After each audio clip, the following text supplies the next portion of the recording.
জানেন কি, এমন এক রাতের কথা যখন মক্কার রাজপথে খোলা তলোয়ার হাতে আবু জাহেল আর তার হিংস্র দল ঘেরাও করে রেখেছিল প্রিয়নবী হজরত মুহাম্মদ সাল্লাল্লাহু আলাইহি ওয়াসাল্লামের বাড়ি। তাদের একমাত্র উদ্দেশ্য ছিল যখনই তিনি তাহাজ্জুদের নামাজের জন্য বের হবেন তখনই তাকে নির্মমভাবে হত্যা করা হবে। কিন্তু তারা জানত না যে যার রক্ষাকর্তা স্বয়ং আল্লাহ রাব্বুল আলামিন, তার কোনো ক্ষতি করার সাধ্য এই পৃথিবীর কারোর নেই। ঠিক সেই মুহূর্তে আল্লাহর আদেশে ফেরেশতা জিবরাইল আলাইহিসসালাম এসে নবীজিকে জাগিয়ে তুললেন এবং বললেন, হে আল্লাহর রাসূল, এই বাড়িতে আর এক মুহূর্ত থাকা সম্ভব নয়। এখনই আপনাকে মদিনার দিকে হিজরত করতে হবে।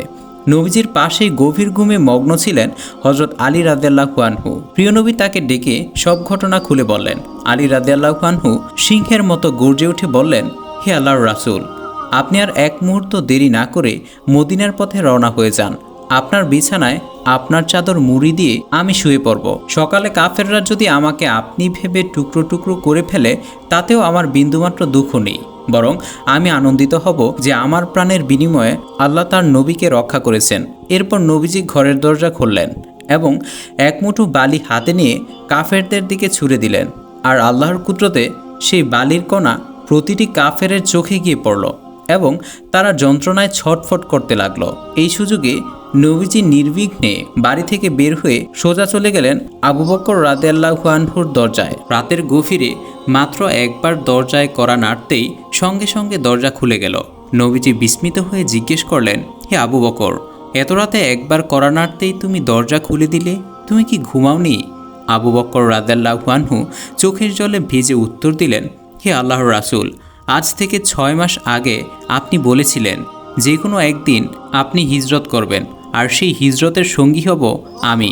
সেই দিন থেকে আজ পর্যন্ত একটি রাতের জন্য আমি বিছানায় পিঠ লাগাইনি। আমি সারা রাত দরজার পাশে বসে অপেক্ষা করেছি যদি আমার রাসূল এসে ডাকেন, আর আমার দরজা খুলতে দেরি হয় সেই সুযোগে যদি আবু জাহেল আমার নবীকে আঘাত করে বসে, তবে আমি আল্লাহর কাছে কি জবাব দেব? নবীজি বললেন, হে আবু বকর, চলো, আর এক মুহূর্ত দেরি করা যাবে না। এরপর গভীর নীরব রাতে তারা দুজন মদিনার উদ্দেশ্যে যাত্রা শুরু করলেন। ওইদিকে আবু জাহেল আর তার দল বুঝতে পারল যে কেউ তাদের চোখে ধুলো দিয়ে বেরিয়ে গেছে। তারা সজোরে নবীজির ঘরে প্রবেশ করল, কিন্তু বিছানার চাদর সরাতেই দেখল সেখানে মুহাম্মদ সাল্লাল্লাহু আলাইহি ওয়াসাল্লাম নন, বরং হযরত আলী শুয়ে আছেন। তারা রাগে ফেটে পড়ে জিজ্ঞেস করল, মুহাম্মদ কোথায়? আলী রাদিয়াল্লাহু আনহু সিংহের মতো জবাব দিলেন, আমি কি জানি, তোমরাই তো পাহারা দিচ্ছিলে, তোমরাই বলো তিনি কোথায়। এরপর আবু জাহেল পায়ের ছাপ অনুসরণ করে আবু বকর রাদিয়াল্লাহু আনহুর বাড়িতে এসে জোরে জোরে কড়া নাড়তে লাগলো। দরজা খুলল আবু বকরের ছোট মেয়ে আসমা। আবু জাহেল হুঙ্কার দিয়ে জিজ্ঞেস করল, মুহাম্মদ কি এখানে এসেছে? আর তোমার বাবা কোথায়? আসমা শান্ত কণ্ঠে বলল, আমি জানি না, আমি ঘুমাচ্ছিলাম। আবু জাহেল রাগে হিতাহিত জ্ঞান হারিয়ে ছোট বাচ্চা আসমার মাথায় এত জোরে থাপ্পড় মারল যে তার কান থেকে রক্ত ঝরতে লাগলো এবং সে মাটিতে পড়ে কাঁদতে লাগলো। মরুভূমির বুক চিরে সেই কান্নার আওয়াজ বহুদূর এগিয়ে যাওয়া আবু বকর রাদিয়াল্লাহু আনহুর কানে পৌঁছালো। তিনি থমকে দাঁড়িয়ে নবীজিকে বললেন, হে আল্লাহর রাসূল, মনে হয় আবু জাহেল আমার বাড়িতে গিয়ে আমার ছোট মেয়ে আসমার উপর অত্যাচার করছে। নবীজি কোমল স্বরে জিজ্ঞেস করলেন, হে আবু বকর, তুমি কি ফিরে যেতে চাও? আবু বকর রাদিয়াল্লাহু আনহু বললেন, হে আল্লাহর রাসূল, আমার মেয়ে আসমা কেন, আমার পরিবারের সবাইকে যদি আবু জাহেল মেরেও ফেলে তবুও আপনাকে একা ফেলে আমি পেছনে যাব না। চলুন মদিনার দিকে এগিয়ে যাই। তারা চলতে চলতে ভোরের আলো ফুটতে শুরু করলো। নবীজি বললেন, হে আবু বকর, সকাল হয়ে যাচ্ছে, কাফের সেনারা আমাদের দূর থেকে দেখে ফেলতে পারে, তাই চলো কোথাও আশ্রয় নেওয়া যাক। আবু বকর রাদিয়াল্লাহু আনহু বললেন, হে আল্লাহর রাসূল, সামনে একটি পাহাড় দেখা যাচ্ছে, আমরা সেই পাহাড়ের গুহায় আশ্রয় নেব। পাহাড়ের গুহার মুখে পৌঁছে আবু বকর রাদিয়াল্লাহু আনহু বললেন, ইয়া রাসূলুল্লাহ, গুহার ভেতরে বিষাক্ত সাপ থাকতে পারে, আপনি বাহিরে দাঁড়ান, আমি আগে ভেতরটা পরিষ্কার করে আসি। তিনি ভেতরে গিয়ে নিজের চাদর ছিঁড়ে ছিঁড়ে প্রতিটি সাপের গর্ত বন্ধ করতে লাগলেন, কিন্তু একদম শেষ গর্তটি বন্ধ করার মতো আর কোনো কাপড় ছিল না। তখন আবু বকর রাদিয়াল্লাহু আনহু নিজের পা দিয়ে সেই গর্তটি চেপে ধরলেন যেন কোনো সাপ বের হতে না পারে। এরপর নবীজি গুহার ভেতর প্রবেশ করলেন এবং ক্লান্ত শরীরে আবু বকর রাদিয়াল্লাহু আনহুর উরুর উপর মাথা রেখে বিশ্রাম নিতে লাগলেন। গুহার অন্ধকার গর্তের ভেতরে থাকা একটি বিষাক্ত সাপ বাহিরে আসার জন্য বারবার চেষ্টা করছিল, কিন্তু আবু বকরের পা থাকায় সে বের হতে পারছিল না। এক পর্যায়ে সাপটি ক্ষিপ্ত হয়ে আবু বকরের পায়ে পরপর 3 বার তীব্র দংশন করল। সাপের বিষ মুহূর্তের মধ্যে তার শরীরে ছড়িয়ে পড়ল। তার শরীর নীল হয়ে গেল। অসহ্য যন্ত্রণায় তার চোখ থেকে অশ্রু গড়িয়ে পড়ল এবং সেই অশ্রুর এক ফোঁটা নবীজির নুরানি গালে গিয়ে পড়ল। নবীজির ঘুম ভেঙে গেল এবং তিনি চিন্তিত হয়ে জিজ্ঞেস করলেন, হে আবু বকর, তোমার কি হয়েছে? তুমি কাঁদছ কেন? তোমার কি পরিবারের কথা মনে পড়ছে? আবু বকর রাদিয়াল্লাহু আনহু গভীর ভালোবাসায় উত্তর দিলেন, ইয়া রাসূলুল্লাহ, আল্লাহর কসম, আপনার প্রতি আমার ভালোবাসার চেয়ে আমার স্ত্রী সন্তানের ভালোবাসা বড় হতে পারে না। আমি কাঁদছি কারণ হয়তো কোনো বিষাক্ত সাপ আমার পায়ে কামড়েছে। নবীজি তৎক্ষণাৎভাবে নিজের মুখের লালা মোবারক আবু বকরের পায়ে লাগিয়ে দিলেন, আর আল্লাহর অসীম কুদরতে মুহূর্তের মধ্যেই আবু বকর সম্পূর্ণ সুস্থ হয়ে উঠলেন। ঠিক সেই মুহূর্তে আবু জাহেলের কাফের দল পায়ের ছাপ অনুসরণ করে সেই গুহার মুখে এসে পৌঁছালো। তারা একে অপরের সাথে বলতে লাগলো, পায়ের ছাপ তো এই গুহা পর্যন্ত এসেছে, কিন্তু গুহার ভেতরে কেউ কিভাবে ঢুকবে? গুহার মুখে তো আস্ত মাকড়সার জাল বোনা, আর সামনে একটি কবুতর নির্বিঘ্নে ডিম পেড়ে বসে আছে। মানুষ যদি ভেতরে ঢুকতো তবে মাকড়সার জাল ছিঁড়ে যেত আর কবুতর উড়ে যেত। কাফেররা বুঝতে পারল না যে এটি ছিল আল্লাহর এক অলৌকিক কুদরত। তারা গুহায় প্রবেশ না করেই সেখান থেকে ফিরে গেল। কাফেররা চলে যাওয়ার পর নবীজি এবং আবু বকর গুহা থেকে বের হয়ে আবার যাত্রা শুরু করলেন। তপ্ত মরুভূমিতে হাঁটতে হাঁটতে তারা প্রচণ্ড তৃষ্ণার্ত ও ক্ষুধার্ত হয়ে পড়লেন। নবীজি বললেন, আবু বকর, সামনে কোনো বাড়ি আছে কিনা দেখো তো। তখন আবু বকর রাদিয়াল্লাহু আনহু দূরে একটি কুঁড়েঘর দেখতে পেয়ে নবীজিকে নিয়ে সেখানে গেলেন। ঘরের ভেতরে ছিলেন উম্মে মাবাদ নামের এক বৃদ্ধা মহিলা। নবীজি জিজ্ঞেস করলেন, হে বোন, আপনার ঘরে কি খাবার বা পানি আছে? আমরা 2 মুসাফির অনেক ক্ষুধার্ত। উম্মে মাবাদ বললেন, হে মুসাফির, আমার ঘরে তো কোনো খাবার নেই। আমার স্বামী মরুভূমিতে ছাগল চড়াতে গেছে। সন্ধ্যায় সে ফিরলে কিছু দুধ পাওয়া যাবে, কিন্তু এখন কিছুই নেই। নবীজির নজর পড়ল কুঁড়েঘরের এক কোণে বাঁধা একটি জীর্ণশীর্ণ অসুস্থ ছাগলের উপর। তিনি জিজ্ঞেস করলেন, আমরা কি এই ছাগল থেকে কিছু দুধ পেতে পারি? উম্মে মাবাদ অবাক হয়ে বললেন, এই ছাগল তো এত দুর্বল যে উঠে দাঁড়াতে পারে না, সে কখনো বাচ্চাও দেয়নি, দুধ কিভাবে দেবে? আবু বকর মুচকি হেসে বললেন, আপনি শুধু অনুমতি দিয়ে দেখুন। উম্মে মাবাদ কৌতূহলী হয়ে জানালার পর্দা সরাতেই তার চোখ পড়ল প্রিয়নবীর নুরানি চেহারার উপর। তিনি জীবনে এত সুন্দর নুরানি চেহারা কখনো দেখেননি। তিনি মুগ্ধ হয়ে অনুমতি দিয়ে দিলেন।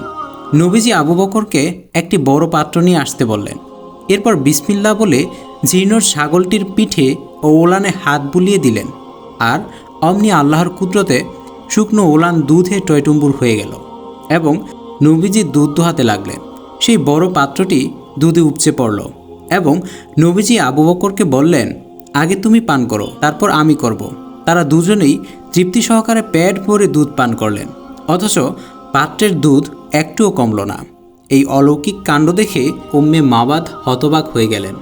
এরপর নবীজি আবার মদিনার পথে রওনা হলেন। সন্ধ্যায় উম্মে মাবাদের স্বামী বাড়ি ফিরে ঘরের জান্নাতি সুবাসে অবাক হয়ে জিজ্ঞেস করলেন, আজ ঘরে এত সুন্দর সুবাস কোথা থেকে আসছে? উম্মে মাবাদ বললেন, আজ মক্কা থেকে এক নুরানি চেহারার মানুষ এসেছিলেন, যিনি জীর্ণ ছাগলটিকে সুস্থ করে দিয়েছেন এবং এক পাত্র দুধও দোহন করেছিলেন। উম্মে মাবাদের স্বামী চিৎকার করে বলে উঠলেন, ইনিই তো শেষ জামানার সেই নবী, যার জন্য আমি এই মরুভূমিতে অপেক্ষা করেছি। আমাকে বলো তো, তিনি কোন পথে গেছেন? উম্মে মাবাদ পথ দেখিয়ে দিলে তার স্বামী নবীজির খোঁজে দৌড়ে গেলেন। এদিকে মক্কায় আবু জাহেল ঘোষণা করল যে মোহাম্মদকে যে জীবিত বা মৃত ধরে আনতে পারবে তাকে 100টি লাল উট পুরস্কার দেওয়া হবে। সুরাকা বিন মালিক এই লোভনীয় পুরস্কারের কথা শুনে নিজের ঘোড়া ছুটিয়ে দিলেন নবীজির পিছু এবং কিছুক্ষণের মধ্যেই তিনি নবীজির কাছাকাছি পৌঁছে গেলেন। কিন্তু যখনই তিনি নবীজিকে আক্রমণ করতে চাইলেন তখনই অলৌকিকভাবে তার ঘোড়ার পা বালিতে গেঁথে গেল। সুরাকা ঘোড়া থেকে নেমে তীর ছুঁড়তে চাইলেন, কিন্তু তার সব তীর নিষ্ক্রিয় হয়ে গেল। তিনি আবার চেষ্টা করলেন, কিন্তু এবার ঘোড়ার পিঠ পর্যন্ত বালিতে ডেবে গেল। সুরাকা বুঝতে পারলেন যে কোনো এক অদৃশ্য শক্তি এই মানুষটিকে রক্ষা করছে। তিনি ভয় পেয়ে দূর থেকে ডাকলেন, ইয়া মুহাম্মদ, আমি আপনার কোনো ক্ষতি করব না, আপনি নিরাপদে মদিনায় যান। সুরাকা নবীজিকে খাবার দিতে চাইলেন, কিন্তু নবীজি তা বিনম্রভাবে ফিরিয়ে দিয়ে বললেন, শুধু মক্কার লোকদের বলো না যে আমি এই পথে গেছি। সুরাকা মক্কায় ফিরে গিয়ে অন্য কাফেরদের ভুল বুঝিয়ে বাড়ি পাঠিয়ে দিলেন। ওইদিকে মদিনার মানুষেরা প্রিয় নবীজির আগমনের অপেক্ষার প্রহর গুনছিল।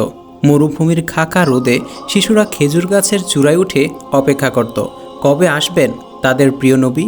দীর্ঘ 8 দিন মরুভূমির পথ পাড়ি দিয়ে যখন নবীজি মদিনার কাছাকাছি পৌঁছালেন, তখন পাহাড়ের উপর থাকা এক ইহুদি দূর থেকে সাদা পোশাক পরা 2 ব্যক্তিকে আসতে দেখে চিৎকার করে উঠল, হে মদিনাবাসী, যার জন্য তোমরা এত অপেক্ষা করছিলে তিনি এসে গেছেন। মুহূর্তের মধ্যে আনন্দের জোয়ার বয়ে গেল। মদিনার ঘরে ঘরে আবাল বৃদ্ধা বনিতা সবাই ছুটে গেল প্রিয় নবীকে স্বাগত জানাতে। আর এভাবেই মদিনার বুকে সূচনা হলো ইসলামের এক নতুন সোনালী অধ্যায়ের। প্রিয় দর্শক, হিজরতের এই সত্য ঘটনা আমাদের সবচেয়ে বড় যে শিক্ষা দেয় তা হলো আল্লাহর উপর অবিচল ভরসা। যখন পুরো পৃথিবী আপনার বিরুদ্ধে চলে যাবে, তখনও যদি আপনার বিশ্বাস আল্লাহর উপর অটুট থাকে, তবে সামান্য একটি মাকড়সার জালও সুরক্ষায় হিমালয়ের চেয়েও শক্ত ঢাল হয়ে দাঁড়াবে। দ্বিতীয়ত, আমরা দেখতে পাই নিঃস্বার্থ এক ভালোবাসার চরম নিদর্শন, যেখানে হযরত আবু বকর রাদিয়াল্লাহু আনহু নিজের জীবন বিষাক্ত সাপের মুখে রেখেও প্রিয় নবীজির আরামের খেয়াল রেখেছিলেন। আর অন্যদিকে নবীজির ভালোবাসায় হযরত আলী রাদিয়াল্লাহু আনহুর নিশ্চিতভাবে নিজের জীবনের ত্যাগ স্বীকার করার মানসিকতা। এই ঘটনা আমাদের মনে করিয়ে দেয় রাসূলের প্রেমে আর সত্যের পথে অবিচল থাকাটাই হলো আসল বীরত্ব। তাই জীবনের কঠিন মুহূর্তে যখন চারপাশ থেকে হতাশা আর অন্ধকার আপনাকে ঘিরে ধরবে, তখন ঘাবড়ে না গিয়ে নবীজির এই হিজরতের কথাটি মনে করবেন। মনে রাখবেন, অন্ধকার যত গভীর হয়, ভোরের আলো ঠিক ততটাই নিকটে থাকে। যদি আল্লাহর উপর আপনার বিশ্বাস ঠিক থাকে, তবে আপনার জীবনের মরুভূমিও মদিনার মতো শান্ত আর সবুজ হয়ে উঠবে। আল্লাহ আমাদের সবাইকে এই ঘটনা থেকে গভীর শিক্ষা নিয়ে সত্য ও ধৈর্যের সাথে পথ চলার তৌফিক দান করুন। এই চ্যানেলটি যেহেতু আমার একেবারেই নতুন, তাই দিন প্রচারের স্বার্থে আপনি অবশ্যই সাবস্ক্রাইব করে আমাকে অনুপ্রেরণা যোগাবেন। ধন্যবাদ।